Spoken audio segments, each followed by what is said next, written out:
Kumusta? Mabuti! For today's video. For today's video ay happy shopping ang person sa mga itinapon na damit ng kapitbahay ng kapatid ni Lola.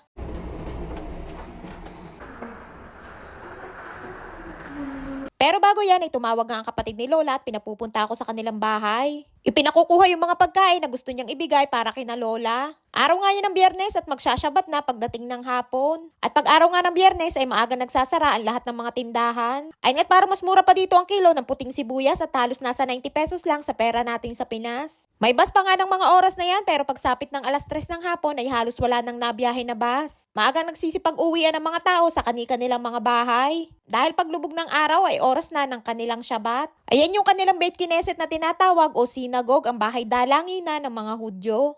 Ang simula ng kanilang syabat ay araw ng Biyernes sa paglubog ng araw at nagtatapos naman sa araw ng Sabado sa paglubog din ng araw. Ay nga't nagsisimula na din silang magpasok ng kanilang mga paninda. Dahil sa oras ng syabat ay bawal na magtrabaho at pati ang mga religious ay bawal na ding magmaneho ng sasakyan hanggang kinabukasan. Iniiwasan din nila ang paggamit ng electronics katulad ng panonood ng TV, paggamit ng cellphones, computer at iba pa. Ay nga't malapit na ako sa bahay ni Imadora at may napansin ako ng mga nakasabit na itinapon na damit sa gilid ng bakod. Bago ko nga tingnan ay pupunta muna ako kay Imadora para kuhanin yung mga pagkain. Nung minsan nga na pumunta din ako dyan ay nakakuha din ako ng jacket na maong. At dun ko nga din nakuha sa mismong pwesto na yun. Andito na nga ako sa bahay ni Imadora at nang dumating nga ako ay kumakain sila. Ang pagkain nila hindi katulad natin sa Pinas na araw-araw ay kumakain tayo ng kanin, umaga, tanghali at hapon. Ang kanilang kaugalian dito ay umaga, tanghali at hapunan ay meron silang gulay. At bihirang-bihira lamang din silang kumain ng pagkain na may kanin. Dinala ko na nga din yung mga naipon na garapon sa bahay na pinaglagyan nga din ng mga pagkain na bigay ni Imadora. Natanong ko nga din si Imadora kung magde-day-off ang kanyang caregiver na si Maria. Dahil yung mga nakaraang caregiver niya ay linggo-linggo ay pinalalabas ni Imadora para mag-day-off. At ang sabi nga ni Imadora, hindi din lumalabas si Maria para mag-day off dahil wala itong mga kamag-anak at kakilala na pwedeng puntahan din dito. Pero malapit na din naman daw umuwi si Maria para magbakasyon sa kanyang bansa. Malapit na nga din mag-1 taon si Maria kay Imadora kaya naman pwede na din siyang magbakasyon. Ay nga't ililipat na lagayan yung pagkain na ibibigay para kay Lola pero kamay ang ginagamit nila.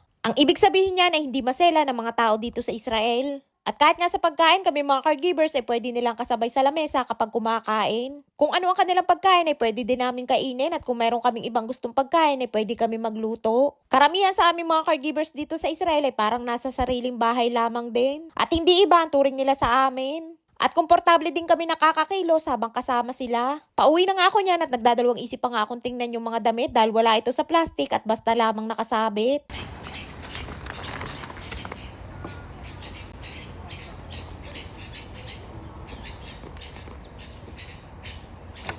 At dahil sa tingin ko'y magaganda pa naman, kaya nilapitan ko na din at baka sakali may makukuha ako. Halos mga bago pa nga at madami din akong nakuha. Kahit nga wala sa plastic ay malilinis at bagong laba pa. Ang hindi ko na nga lamang mga kinuha yung mga nasa lupa. Mga branded nga din yan at karamihan ay Zara, meron din Forever 21 at Hoodie. At yung iba naman ay mga kilala ding brand dito sa Israel. O diba, instant shopping ang person at tamang-tama sa dala kong eco bag. At yung mga pagkain naman ay tamang bit-bit ko na lamang. Kahit kaya ko namang bumili ng mga bagong damit ay masaya ako kapag nakakapulot ako ng mga ganan. At ang kagandahan pa nga, karamihan ng aking mga napupulot ay kasya sa akin.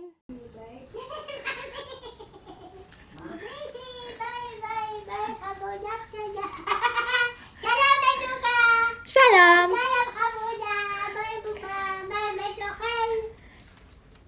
Nilos-los! Betak po, Kel.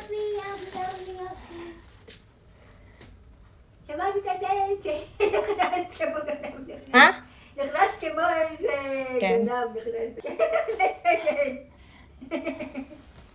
Ay nga tuwing dumadating ako ay tuwang-tuwa si Nili. At ito naman ang mga pagkain na padala ni Imadora. Mayroong pickled na bell pepper at ang paborito ni Lola na pakwan. Meron ding giniling na atay ng manok at kwento ni Lola ay may halo daw yung mansanas. At meron pang pa blueberry sa ibabaw. May pastida na gawa sa mga gulay at meron ding padala na pritong talong. At meron ding sinabawang gulay o diba halos puro gulay nga ang kanilang mga pagkain. Kaya naman mahaba ang kanilang buhay dahil araw-araw silang kumakain ng gulay.